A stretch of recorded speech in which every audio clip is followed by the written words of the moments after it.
Underage drinking is a major problem, and there is controversy over if the age should remain 21 or be changed to 18. I did extensive research to become knowledgeable about this topic. The drinking age should remain 21 because 18-year-olds are not mature enough. People think that they can handle drinking and alcohol without any problems, and the truth is, they can't. Studies show people who start drinking under the age of 21 are at risk for hospitalization and suicides.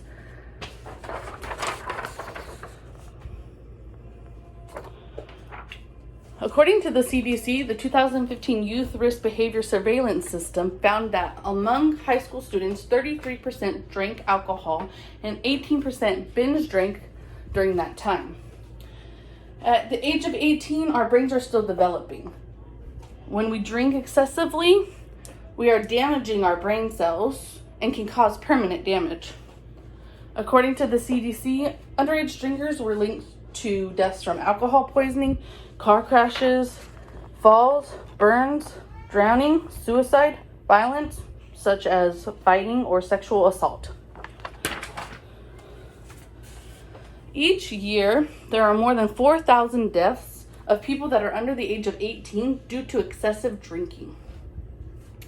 According to Darshak Sangvahi, an editor of Slate Magazine Today, all major public health authorities, including the American Medical Association, Centers for Disease Control, National Highway Traffic Safety Board, and the Surgeon General, they all support the higher drinking age. The 21-year-old drinking age saves lives. Lowering drinking age would increase drunk driving accidents. Drinking by those that are under 21 is strongly associated with alcohol-impaired driving.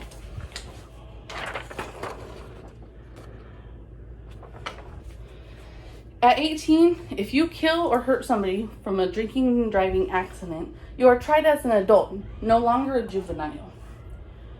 From a researcher standpoint, lowering the drinking age from 21 to 18 would increase these drunk driving accidents. Manvi Singh, a West Coast politics reporter, said researchers from Boston University reviewed scientific literature published since 2006 and concluded keeping the legal drinking age to 21 reduces rates of drunk driving and crashes and reduces rates of underage drinking. When under influence, you are too impaired to drive, you can't react in a situation like you may need to. And if you are 18 and unexperienced driving and an unexperienced drinker, you will not know how to react in these situations, and you may not be able to save your own life.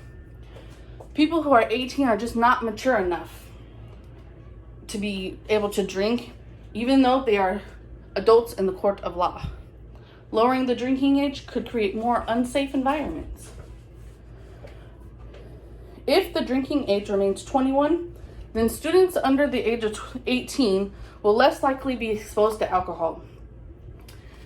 18-year-olds who are only 3 years lower than the legal drinking age are now exposed to alcohol at college parties because it's available to them. But those 18-year-olds are also still in high school and are exposing those 14 to 18-year-olds that are in high school with them to alcohol because it's available to them if we lower the drinking age to 18. And these 18-year-olds are a heavy influencer on the kids in high school or their brothers and sisters, and so they're able to give it to them. According to the Centers for Disease Control, there are about 189,000 emergency department visits by people under the age of 21 for injuries and other conditions linked to alcohol in 2010. 18-year-olds are just not mature enough to say no to other friends and family. Lowering the drinking age to 18 is just not a good idea. There are too many things that could go wrong. The drinking age should remain 21 because the 18-year-olds are just not mature enough.